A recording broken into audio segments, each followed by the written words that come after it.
ஒரு முன்னாள் முதலமைச்சராக இருந்தவர் எடப்பாடி பழனிசாமி. இறப்புகள் சம்பவம் எங்கே குற்ற சம்பவம் அந்த சம்பவம் நடைபெற்றிருக்கிறதோ அந்த மாநில போலீசார் தான் நடவடிக்கை எடுப்பாங்க. இங்க அதற்குரிய எல்லா காரியங்களையும் நாம் தொடர்ந்து செய்து கொண்டிருக்கிறோம். அக்டோபர் 1ஆம் தேதி இந்த நிகழ்வு நடைபெற்ற உடனே அங்கிருந்து தகவல் வருது. தகவல் வந்த உடனே நம்முடைய துறை செயலாளர் சம்பந்தப்பட்ட ஆய்வுக்கு உட்படுத்துகிறார். ஆய்வுக்கு உட்படுத்தியதில் அந்த கோல்ரிஃப் என்று சொல்லப்படுகிற அந்த மருந்தில் அந்த சிறப்பில் அதாவது ஒரு டயத்திலின் கிளைகாட் என்கின்ற மருந்து 1% அளவுக்கு கூட குறைவாக இருக்க வேண்டும் என்கின்ற நிலையில் 4% தாண்டிலும் 48% கடந்தும் இருக்கிறதை கண்டுபிடித்து உடனடியாக சம்பந்தப்பட்ட மகாராஷ்டிரா மத்திய பிரதேசத்திற்கும் ஒன்றிய அரசுக்கும் இது தெரிவிக்கப்படுகிறது. இந்த மருந்தில் அதாவது இந்த பேட்சில் தயாரிக்கப்பட்ட மருந்தில் இந்த அளவு என்பது அதிகமாக இருக்கிறது, இது நச்சுத்தன்மை கொண்டது என்கின்ற விஷயம் தெரிவிக்கப்படுகிறது. ஆனால் மத்திய பிரதேசத்தைச் சேர்ந்த சுகாதார அலுவலர்கள் ஒன்றிய அரசாங்கத்தின் மருத்துவர்கள் எல்லாம் என்ன சொன்னாங்கன்னா, இல்ல இது நல்ல மருந்துன்னாங்க. நாம இங்கிருந்து இதுல இவ்வளவு கெடுதல் இருக்குன்னு சொன்னதுக்கு அப்புறமும் அவங்க நல்ல மருந்துன்னாங்க.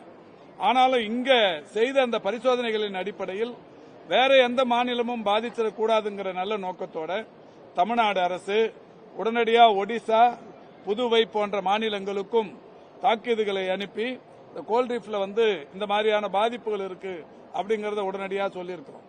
அது மட்டும் இல்ல, தமிழ்நாடு அரசு மக்கள் நல்வாழ்வுத்துறையின் அந்த டிஎன்எம்எஸ்சி என்கின்ற அமைப்பு அந்த மருந்தை நம்ம கொள்முதல் பண்றதில்லை. தனியாரும் யாரும் இதை கொள்முதல் பண்ணி இதுல பாதிப்புக்குள்ளாக கூடாதுன்னு உடனடியாக தடை விதிச்சிட்டோம். தடை விதிச்சிட்டு மட்டும் இல்ல, 1ஆம் தேதி இந்த நிகழ்ச்சி நடந்தது. 48 மணி நேரத்துக்குள்ள இவ்வளவும் பண்ணிருக்கிறோம். 3ஆம் தேதி சம்பந்தப்பட்ட கம்பெனிக்கு ஸ்டாப் ப்ரொடக்ஷன் ஆர்டர் கொடுத்தாச்சு. கொடுத்தது மட்டும் இல்ல, நோட்டீஸையும் ஒட்டி 10 நாளுக்குள்ள அவங்களுக்கு டைம் கொடுத்து சரியான விளக்கம் தரலன்னா உங்களுடைய உரிமம் ரத்து செய்யப்படும்ங்கிற மாதிரி ஒரு நோட்டீஸ் கொடுத்திருக்கு.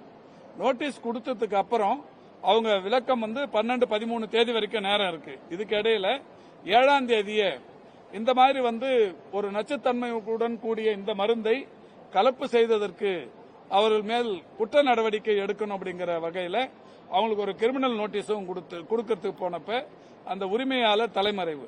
உடனடியாக அவங்க கம்பெனிலையும் வீட்லயும் நோட்டீஸை ஒட்டிட்டு நடவடிக்கை எடுக்கிறதப்போதான் மத்திய பிரதேச போலீஸுக்கு நாம இங்கிருந்து நம்ம காவல்துறை உறுதுணையா இருந்து அவரை பிடிச்சு கொடுக்கறாங்க. மத்திய பிரதேச போலீஸ் நேரா போய் பிடிக்கல, தமிழ்நாடு அரசு போலீஸ் தான் அவங்கள போய் பிடிச்சு கொடுத்தது மட்டும் இல்ல, இப்ப தாசில்தார் அந்த சம்பந்தப்பட்ட குற்றவாளியை கூட்டு போய் கம்பெனியில காட்டி அவங்க கையில இருந்து ஒரு சில ஆவணங்களை கேட்டு பெற்று முழுமையாக இனிமேல் அந்த கம்பெனி இயங்காத வகையில் முழுமையா மூடுவதற்கு நடவடிக்கை எடுக்கப்படவிருக்கிறது. ஸ்டாப் ப்ரொடக்ஷன் மட்டும் இல்ல, இனிமே அதனுடைய உரிமத்தை நிரந்தரமாக ரத்து செய்வது, கம்பெனியை முழுமையாக மூடுவது என்கின்ற வகையிலான நடவடிக்கையை அரசு எடுத்திருக்கிறது. இதுக்கு இடையில கடந்த 2 ஆண்டுகளாக அந்த மருந்துகளை ஆய்வு செய்யாத சீனியர் ட்ரக் இன்ஸ்பெக்டர்ஸ்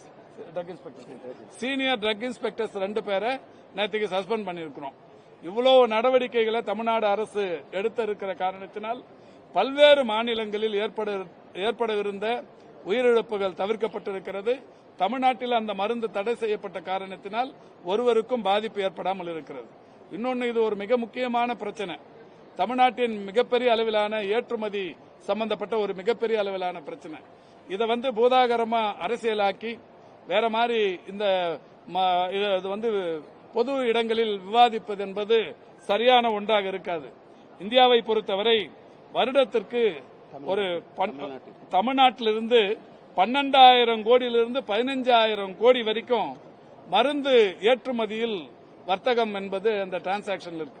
12,000 15,000 கோடிக்குள்ள மருந்துகள் வெளிநாடுகளுக்கு ஏறத்தாழ 100 நாடுகளுக்கு தமிழ்நாட்டிலிருந்து மருந்து ஏற்றுமதி செய்யப்படுகிறது. தமிழ்நாட்டை பொறுத்தவரை ஒரு 397 மருந்து தயாரிக்கும் நிறுவனங்கள் இருக்கு. இந்த 397 நிறுவனங்களிலிருந்து ஒரு 100 கம்பெனியிலிருந்து மட்டுமே 12,000 15,000 கோடிக்கு வர்த்தகம் நடைபெறுகிறது. இது ஒரு அகில இந்திய அளவிலான பிரச்சனை. இது வேற நாடுகளோடும் சம்பந்தப்பட்டிருக்கிற ஒரு மருத்துவ பிரச்சனை. இதை அரசியலாக்கி பொது விவாதங்களில் அதிகமாக விவாதிப்பது என்பது நாகரிகமாக இருக்காது என்பது எதிர்க்கட்சி தலைவர் புரிந்து கொள்ள வேண்டும். தர ஆய்வு சரியா பண்ணாத 2 ட்ரக் இன்ஸ்பெக்டர்ஸ் சஸ்பெண்ட் பண்ணதா சொல்லிருக்கீங்க.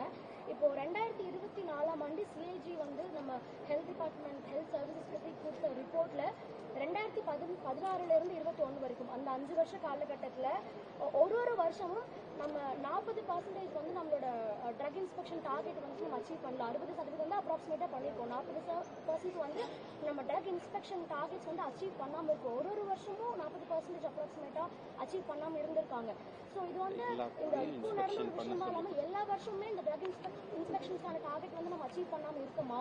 அப்படி இருக்கிறது தான் வந்து இப்போ வந்து கடைசியா அப்படி வந்து இல்ல இப்போ டார்கெட்டுங்கிறது இப்போ எவ்வளவு பர்சன்டேஜ் ப்ரொடக்ட் பண்ணோம், எவ்வளவு பர்சன்டேஜ் எக்ஸ்போர்ட் பண்ணணுங்கிறது இப்ப நீங்க சொல்ற இந்த 2015 இருந்து 2021 வரைக்கும் பதில் சொல்ல வேண்டியது எடப்பாடி பழனிசாமி. இந்த 6 வருஷத்துக்கு பதில் சொல்ல வேண்டியது இந்த சிஐஜி ரிப்போர்ட்ல இருக்கிறதுக்கு பதில் சொல்ல வேண்டியது இப்ப பேசிட்டு இருக்கிற சாட்சாத் எடப்பாடி பழனிசாமி தான் சொல்லணும். இதுல என்னன்னா வருஷத்துக்கு ஒவ்வொரு வருஷமும் இந்த எல்லா ட்ரக் மேனுபேக்சரிங் யூனிட்லயும் போய் இன்ஸ்பெக்ஷன் பண்றதுங்கிறது ஒரு மேனிட்டரி. அந்த வகையில பண்ணாத 2 அதிகாரியை இப்ப நம்ம சஸ்பெண்ட் பண்ணிருக்கிறோம். இதுல இன்னொன்னும் கூட இருக்கு. ஒன்றிய அரசாங்கத்தின் ட்ரக் கண்ட்ரோலர்ஸ் இருக்காங்கல்ல, அவங்க எவ்ரி 3 இயர்ஸ் ஒன்ஸ் இந்தியா முழுக்க இருக்கிற இந்த மாதிரியான மருந்து கம்பெனிகள்ல அவங்க ஆய்வு பண்ணணும். அவங்க கடந்த 6 வருஷமா பண்ணல. மத்திய அரசாங்கமே ஒன்றிய அரசாங்கமே இதை ஆய்வு பண்ணாம இருக்கிறாங்க. இது எங்க போய் குற்றம் சாட்டுறது? அதனால இது வந்து தொடர்ச்சியா போயின்னு இருந்தா இப்ப அதையும் நம்ம அங்க சொல்லியிருக்கிறோம். 6 வருஷமா நீங்க 3 இயர்ஸ் ஒன்ஸ் பண்ண வேண்டிய அந்த இன்ஸ்பெக்ஷனை நீங்களும் பண்ணாம இருக்கிறீங்க. இந்த வகையில இப்ப தமிழ்நாடு அரசை பொறுத்தவரை இந்த 397 யூனிட்லயும் எல்லா ட்ரக் இன்ஸ்பெக்டர்ஸும் ரெகுலரா அதாவது ஒவ்வொரு பீரியாடிக்கலி அந்த பரிசோதனைகள் என்பதை செய்ய வேண்டும் என்று அறிவுறுத்தப்பட்டது.